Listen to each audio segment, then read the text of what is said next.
Pænt goddag. Mit navn det er Simon Heising, og velkommen til endnu en fagfrokost.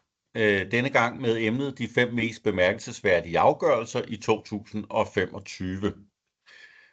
Det er altid vanskeligt, når man skal læse samtlige afgørelser igennem, og så sige, hvad er mest bemærkelsesværdigt, fordi der er nogen, der er mest interessante for jurister, nogle er mest interessante for fagentreprenører og så fremdeles. Men jeg har forsøgt at finde et udpluk af dem, som er uomgængeligt bemærkelsesværdige, også for dommere, jurister og den slags mennesker. Og så har jeg puttet nogen på, som er, hvad skal man sige, mere prosaiske og konkret forståelige. Vi skal snakke om, stil spørgsmål undervejs. Brug gerne chatten her. Jeg tager dem til sidst. Alternativt, så kan I bruge vores gratis entreprise-hotline, som mange gør, anonymt eller i øvrigt per mail eller telefon. Vi skal snakke lidt om skader, og hvem bærer risikoen for det?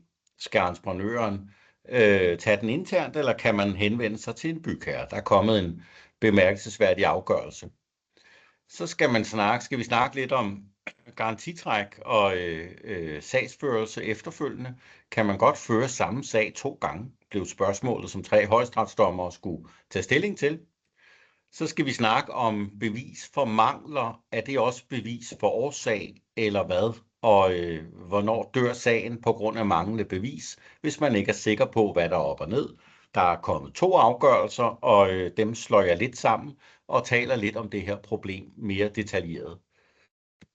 Så skal vi snakke om hurtige afgørelser og opsættende virkning. Der har været kørt rigtig mange hurtige afgørelser. Vi har ført rigtig mange lille teknikproblemer her.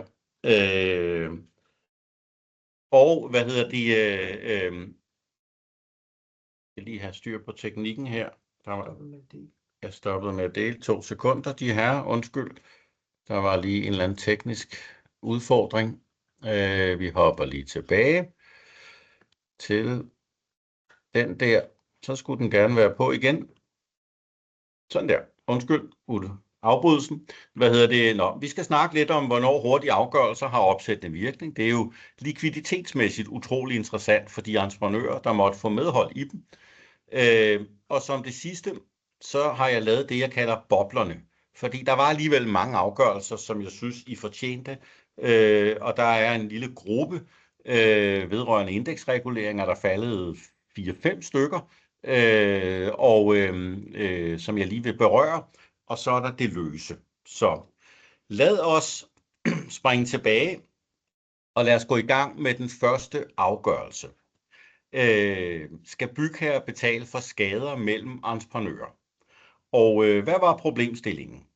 Jamen, man havde en bygherre, der skulle skulle opføre nogle ferieboliger, 62 stykker, og han havde valgt at opføre det som fagentreprise. I princippet er det ligegyldigt. Det kunne lige så godt have været en HE eller en TE med nogle fagentreprenører. Men i den forbindelse, så lavede man altså en el-entrepriseaftale med en fagentreprenør, og så lavede man en tømmer-entrepriseaftale med en anden fagentreprenør. Og det, der så skete, var selvfølgelig, skulle jeg til at sige, at tømmeren, han anvendte 2 lags gipsklammer i væggene, men der var kun 1 lag gips. Altså på godt dansk, klammerne var jo så dobbelt så lange, som de skulle have været, hvilket medførte den oplagte udfordring, at man borede for langt igennem, og så gennemborede man alle de bagvedliggende kabler og kølerør. Og det vil sige en total klassisk sag, vi ser hele tiden.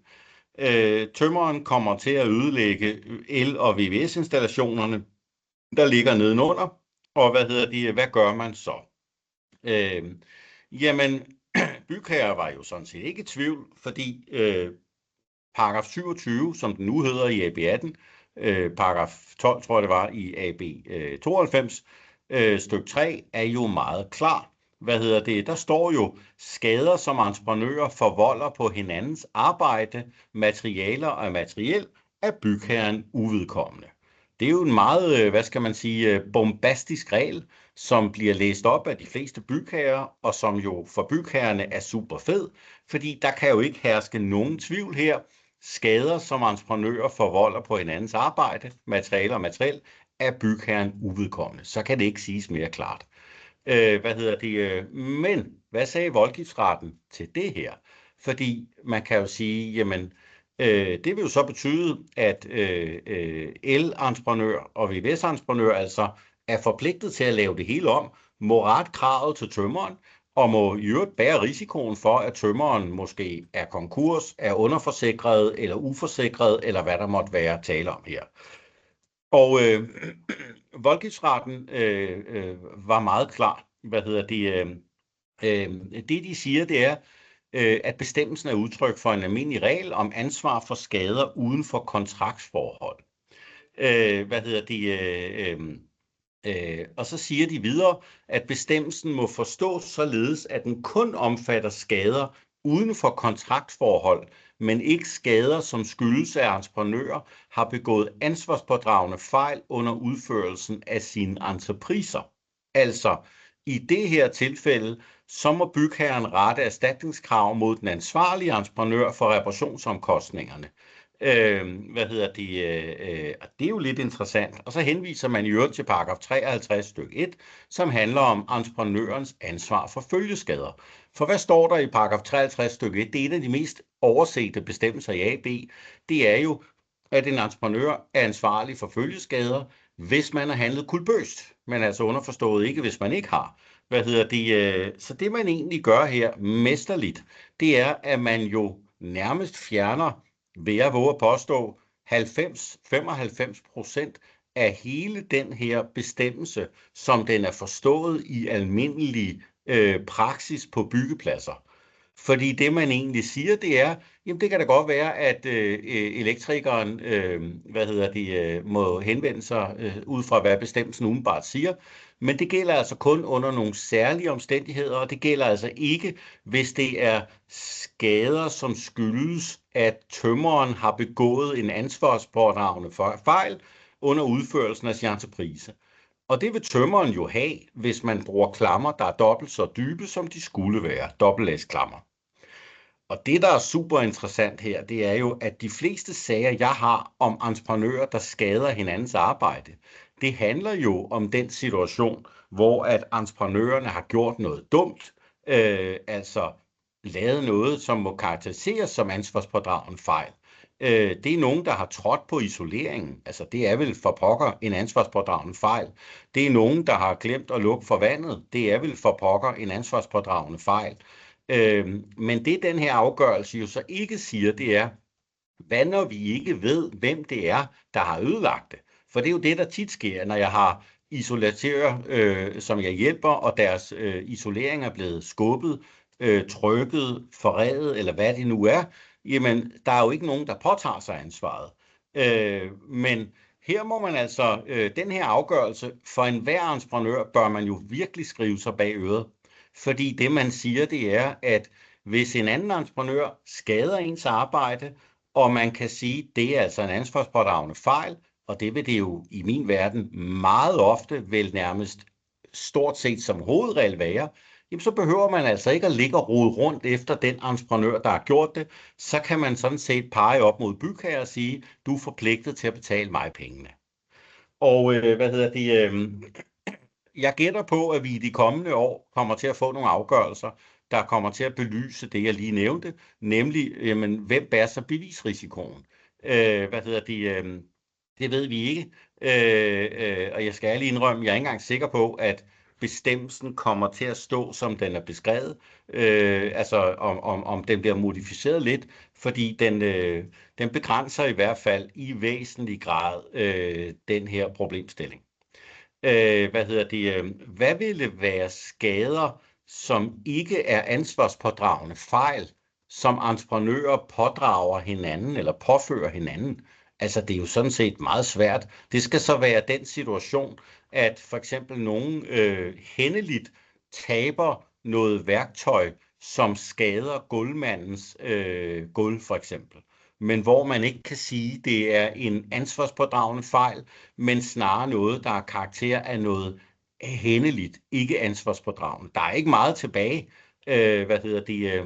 Så bestemmelsen er super interessant for entreprenører, fordi den har jo nærmest med et slag reducerede betydningen af paragraf 27 stykke 3, med, ja, som sagt, 90% plus. En meget, meget spændende afgørelse. Nå, så kommer vi til en anden afgørelse, som også er super spændende. Den er vel nærmest historisk, men måske lidt mere juridisk. Og det er den, jeg har kaldt, kan man føre samme sag efter garantitræk er sket? Og for lige at sætte det her i kontekst, hvad er det så, det handler om? Jamen, de af jer, der kan huske AB 92, kan godt huske, at der i AB 92 var en bestemmelse, hvor man kunne få bedømt bygherres tilbagehold. Men det var ikke noget, der var bindende. Jeg har selv fået vurderinger, sagkyndige vurderinger i AB 92-regi, hvor at der stod, at min aftalepart skulle betale, men så sagde de bare, jamen det gør vi ikke. Vi kommer ikke til at slippe slanterne. Og da der ikke stod noget om i den afgørelse, eller i den paragraf i AB 92, at man kunne kræve pengene udleveret i fogedretten, den var ikke bindende, jamen så kunne vi ikke rigtig bruge den til andet end en slags gratis vurdering, hvis man skal bruge det udtryk. Det vil man gerne reparere på i AB 18. Så der gjorde man det, at man i bestemmelsen om garantitræk og så videre var inde, altså den bestemmelse, der handler om stillet sikkerhed, så var man inde at sige, jamen det her, det er altså en bindende afgørelse. Det er noget, som binder parterne. Det står nu i paragraf 65. Og det man gjorde, det var, at man sagde, at udgangspunktet er, at det er en 8 ugers frist. Hvis ikke man altså har indbragt afgørelsen for voldgiften inden 8 uger, så er den bindende. Og så skriver man, det er en bindende afgørelse. Det er jo meget logisk, meget fornuftigt. Hvad sker der så her? Jamen der sker det, at vi har en sag mellem en bygherre og en totalentreprenør, som kommer op og slås om alt muligt. Der er stillet en sikkerhed på 16,6 millioner kroner, som der ønskes trukket på.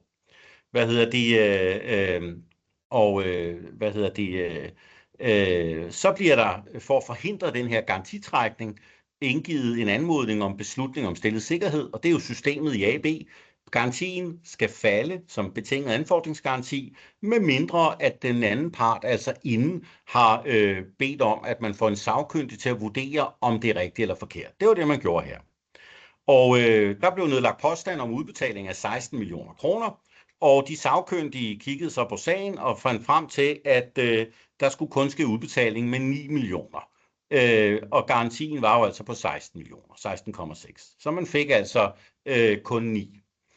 Og så gik der tid. Der gik lang tid. Der gik mere tid end de 8 uger, der står i paragraf 65. Og så anlagde man så en voldgiftssag med påstand om betaling af yderligere 11 millioner plus. Og så sagde modparten, jamen det kan I da ikke. I kan sgu da ikke anlægge en sag nu, for der er gået mere end 8 uger, fordi der står jo i den her garantitræksbestemmelse, at den er bindende og endelig, hvis der går mere end 8 uger. Og så gik der jo lidt panik i den, fordi, og hvorfor det? Jamen det er jo fordi, hvad sker der, hvis man kommer frem til, at den er bindende? Jamen så sker der jo det, at man så at sige ophøjer en vurdering af et garantitræk til en endelig vurdering af en samlet voldgiftssag. Fordi under et garantitræk, så vil bygherre jo typisk sige, jeg har dagbrudskrav, jeg har krav om tilbagebetaling af for meget af lagt beløb, jeg har mangelskrav og hvad der måtte være. Og entreprenøren vil typisk sige, jeg har forlænget byggeplads, jeg har ekstra krav osv. Der er måske også kontodiskussioner, den slags. Så der vil være det, jeg kalder pasta-kødsovs-diskussionen, hvor der er krav fra begge sider i alle retninger. Og og det er jo en samlet vurdering af alle de krav, der medfører i sådan en sag, at man slipper 9 millioner kroner i stedet for de 16 millioner. Så i realiteten har de sagkyndige været inde og kigge på det hele, men problemet er jo, at den vurdering er jo meget, meget overfladisk. Det er jo ikke en sag, hvor man fører vidner, man har ikke parterne til at afgive forklaring, man har ikke skriftveksling på samme måde som i en voldgiftssag, man har ikke syn og skøn, og så videre. Så det vil sige, man har altså en situation, hvor det sker altså overhovedet ikke i noget, der ligner en voldgiftssag. Det man gjorde her, det var, at man skulle altså have en delafgørelse, og man nedsatte 3 højesteretsdommere, der skulle tage stilling til det her. Det siger jo noget om, hvor bekymret voldgiftsnævnet har været i forhold til, hvad kunne det her betyde. Ikke mindst fordi, at det er nøjagtigt samme regel, der står i reglerne om hurtige afgørelser, en 8-ugers frist og så videre. Så man var jo bange for, hvad man ville komme frem til. Hvad sagde voldgiftsretten så? Jamen, de sagde sådan set, hvis man kigger i den her bestemmelse, så står der jo, at beslutningen kan indbringes for voldgift senest 8 uger efter den er truffet. Og så gennemgår de forløbet og siger, at der er jo besluttet, at man skal udbetale de 9 millioner. Så siger de, at de sagkyndige har jo sagt, at sådan og sådan. Og så siger de, hvordan skal vi så vurdere retsvirkningerne? Og så starter de altså med at sige, jamen sådan en sag, der handler om beslutning om stillet sikkerhed, den er meget summarisk i forhold til en voldgiftssag. Det er på skriftlig grundlag, det er et indlæg fra parterne, der er kortere frister, der er en besigtigelse, men det er ikke syn og skøn. Der er heller ikke mundtlig forhandling, der er ikke procedure og så videre. Så hvad er det egentlig, man kommer frem til? Og det de egentlig siger, det er, at det her må betragtes, det må være betænkeligt, siger de, hvis man vurderer den her afgørelse som en afgørelse, der også binder parterne om alle underliggende fordringer, som de har mod hinanden. Og det de så siger, det er, nu deler vi det op i det, de kalder likviditetsspørgsmålet, og så fordringsspørgsmålet.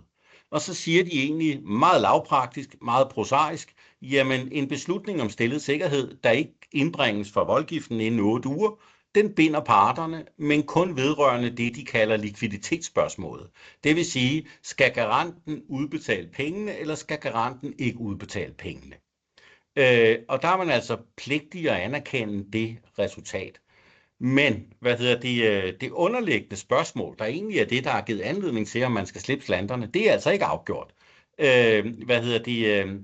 Og selvom de sagkyndige har vurderet alt det her, så er den vurdering ikke bindende vedrørende det, de så kalder fordringsspørgsmålet.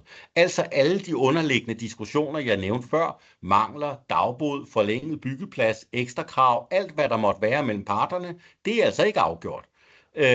Og det vil sige, der er altså ikke nogen 8 ugers frist der. Der kan man sådan set, selvfølgelig inden for forældelseslovens regler, som jo typisk vil være 3 år, anlægge et krav mod hinanden, og få i virkeligheden en afgørelse, der siger det stik modsatte af den garantitrækning, man lige har fået lavet. Og det betyder så, at man jo så potentielt må kræve pengene tilbage. Det, der lige nu er problemet, det er, at nu der er en del, der siger, jamen hvis det ikke er bindende for beslutninger om stillet sikkerhed, er det så bindende for så vidt angår hurtige afgørelser?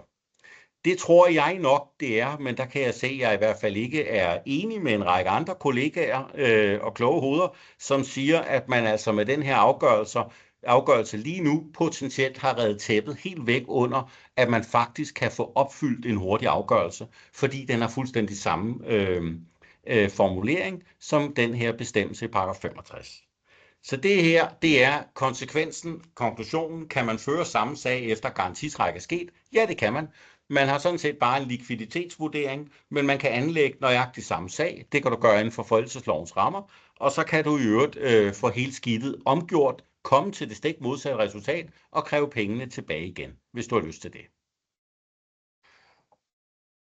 Så er der den tredje afgørelse, som i virkeligheden er 2 afgørelser. Og det er jeg valgt at kalde, er bevis for mangler også bevis for årsag. Og hvad går det her ud på? Jamen, mange bygherrer, mange entreprenører har sådan en opfattelse af, at når man har lavet et stykke arbejde, så hænger man på det i en årrække. Nogle kalder det garantiperioden. Det er jo i realiteten bare en ansvarsperiode på 5 år. Mange har sådan en eller anden opfattelse af, at der i en 5-årig periode er, hvad man kunne kalde et objektiviseret ansvar for, at tingene fungerer. Altså, hvis ikke skidtet fungerer i 5 år, så er det entreprenørens problem. Og det er blevet prøvet i nogle afgørelser. Selvfølgelig er der flere elementer inde i det, men der var 2 afgørelser sidste år, der var inde og belyse det her. Den ene er helt frisk, og den anden er i starten. Det handler simpelthen om, hvis man for eksempel som gulvmand har lagt et gulv, og det gulv viser sig ikke at være, altså det skaller af, det ligger ikke ordentligt osv., er man så ikke bare ansvarlig for de mangler? Eller hvis man har lavet nogle rørinstallationer, som i den anden afgørelse, og det viser sig, at der er forskellige problemer med de rør, tæring, bakterier og hvad ved jeg, er man så ikke bare ansvarlig for det, der er sket? Og i den ene sag, der sagde skønsmanden, jamen, jeg kan simpelthen ikke komme frem til, hvorfor at det ikke virker. Tilsyneladende har man fulgt lægningsanvisningen, man har købt de rigtige materialer, så det virker ikke, men jeg ved ikke, hvorfor det ikke virker. Altså, der er noget galt, tydeligvis, men jeg ved ikke, hvorfor der er noget galt. Det er derfor, jeg har kaldt det, at bevis for mangler også bevis for årsag. Og er det overhovedet relevant? Og i forhold til det her med den her såkaldte sterilcentral på et hospital, hvor man også havde sådan en problemstilling, hvor man spurgte skønsmændene, hvad siger I til det her, hvor de sagde, at de kunne ikke med sikkerhed sige, hvad det nu var. Det kunne også være eksempelvis, at der var kommet noget efter en overdragelse til bygherrer, og det var fordi vandet havde stået stille, eller andre ting, man ikke vidste. Fordi det, der jo sker her med sådan nogle sager, det er jo, at man når grænserne for skønsmandens kompetence, eller det, man egentlig kan finde ud af. Vi kan se noget ikke virker, vi ved ikke, hvorfor det virker, jamen er der så ikke som udgangspunkt bare ansvar for entreprenøren. Og det, de her afgørelser egentlig siger, det er, at nej, det er der ikke. Bare fordi noget ikke er, altså det de fleste vil sige, at noget er mangelfuldt, så betyder det ikke, at entreprenøren er ansvarlig for den mangel, så at sige, for man kan jo ikke udelukke, at der kan være andre grunde til det der. Og i den ene afgørelse, så bruger voldgiftsretten jo en formulering, at der er en sådan usikkerhed forbundet med ansvaret, og i den anden er det lidt det samme, da man ikke kan finde årsagen, så frifinder man egentlig entreprenøren. Og det betyder, at som entreprenør, jeg har flere af de her sager lige nu, hvor der er forskellige tekniske anlæg, og hvor man så kan havne i den situation, at man altså som entreprenør bliver frifundet, selvom det er åbenbart, det ikke virker, fordi man sidder og siger, jamen vi skal finde ud af præcist, hvad det er, for at udelukke, at det ikke er et eller andet, som måske er noget, som entreprenøren jo slet ikke er ansvarlig for. Det kunne være bygherresforhold, det kan være vedligeholdelse, det kan være noget driftmæssigt, det kan være en konstruktionsfejl i et eller andet, who knows, men det skal man altså vide. Så bevis for mangler forudsætter bevis for årsagen, og altså at det er en årsag, der har en sammenhæng med den entrepriseydelse, der er leveret. Det er det, der er essensen på den her tredje, som i virkeligheden er 2 afgørelser. Så går tiden, så jeg japper en lille smule. Men dog ikke mere, end vi nok skal nå det hele, fordi den 4. afgørelse er virkelig skelsættende. En af de nye tiltag, der kom med AB18-pakken, var jo det her instrument, en hurtig afgørelse. Som navnet angiver, en mulighed for at få problemstillinger under en entreprise bedømt hurtigt, sådan så at hele byggesagen ikke ligesom står i stampe, mens man venter på en voldgiftssag, som jo typisk tager flere år. Eller en skønssag, der jo også tager lang tid ofte. Så det man kan sige, det er, at man lavede det her hurtige afgørelse. Meningen var, at der skulle gå sådan 2 måneders tid. Så vil man få en eller anden bedømmelse af nogle kernespørgsmål, typisk, men også tilbagehold på grund af mangler kunne være relevant, eller lignende diskussioner.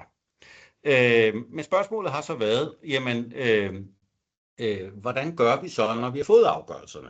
Fordi de hurtige afgørelser, som jeg nævnte tidligere, kan jo ankes, de kan indbringes som en voldgiftssag, hvis man ikke er tilfreds. Det er vist cirka 20-23%, der sker, hvor det sker, så de fleste bliver bare accepteret, uden at gå videre med det. Men spørgsmålet er så, hvad sker der så? Skal man opfylde dem? Og der står i reglerne, at som udgangspunkt, så har det, at man indbringer en hurtigere afgørelse til voldgiften, ikke opsættende virkning. Så udgangspunktet, står der i betænkningen, det er, at man altså skal betale, hvis en entreprenør har fået at vide, at der er et stykke ekstra arbejde og har fået en pris for det, så skal bygherre betale. Og spørgsmålet er så, hvad skal der så til, for at det ikke har opsættende virkning? Det traf voldgiftsretten afgørelse om i starten af året, sidste år. Det var en bygherre, en totalentreprenør, der var oppe og slås om alle mulige fordringer, og så kørte der en hurtig afgørelse omkring det her, og så blev totalentreprenøren pålagt at betale 3,9 millioner kroner til bygherren. Spørgsmålet var så, skulle man betale, eller hvis sagen kørte videre, kunne man så godt vente, kunne det have opsættende virkning, at der nu var anlagt en voldgiftssag. Og der gik voldgiftsretten altså ind og traf nogle helt principielle beslutninger om, hvad der skulle til, for at for der foreligger en opsættende virkning. Og det man sagde, det var, at der er 3 krav, som man skal kunne påvise, altså kumulerede krav, det vil sige, at man skal opfylde alle 3. 1. Den anfægtede afgørelse skal være umiddelbart tvivlsom. Det vil sige, at der skal være rimelig sandsynlighed for, at man får medhold i sin klage. Så med andre ord, når man kigger på den hurtige afgørelse, så skal man sådan helt lavpraktisk kunne sige, hvorfor det er rimelig sandsynligt, at den får et andet resultat. Det er krav nummer 1. Krav nummer 2. Hvis ikke man får opsættende virkning, så skal det kunne medføre uoprettelig skade for klageren. Og det lyder jo voldsomt, men der skal altså noget til. For eksempel, at man med sikkerhed ikke får pengene igen. Ikke bare, at der er en risiko for det. Det skal være sikkert, at man ikke gør det. Og det tredje er så, at en afvejning af parternes respektive interesser taler for, at indbringelsen for voldgift tillægges opsættende virkning. Og 3 kumulative bestemmelser. Voldgiftsretten sagde bare her, jamen allerede fordi, at der ikke forelå nogen oplysninger, der påviste nogen risiko for, at man ville lide uoprettelig skade, så var man nødt til at betale. Så en super interessant afgørelse. Og så er der det, jeg kalder boblerne. Og hvad er boblerne? Og nu er jeg nødt til at gøre det lidt stærkt, fordi som altid er tiden gået. Der er flere bobler, og jeg nævnte selv, at vi har fået en pudsig flok af indeksreguleringsafgørelser. De handler om primært, hvornår er kravet fremsat, hvad hvis de ikke er nævnt i en slutopgørelse osv. Og det, der er interessant med de her indeksreguleringsafgørelser, det er, at de fleste entreprenører, jeg kender, og de fleste bygherrer, jeg kender, er glade for egentlig at bare få en aftaleseddel på et eller andet tidspunkt, hvor man opgør indeksreguleringen, som den senest kan opgøres, og så betaler man den. Problemet er, at det, der står i paragraf 34